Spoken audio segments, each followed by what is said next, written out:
friendship adds fragrance to life. அதில் எந்த மாற்று கருத்துமே கிடையாது.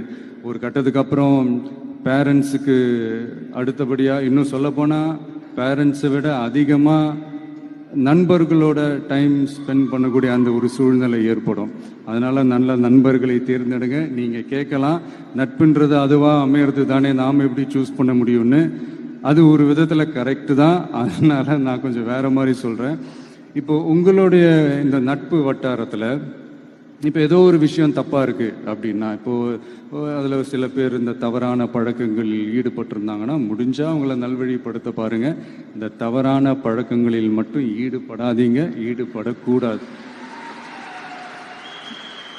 நான் முன்னாடியே சொன்ன மாதிரி தான், உங்களோட அடையாளத்தை எக்காரணத்தை கொண்டும் இழந்துடாதீங்க. Don't lose your identity at any cost.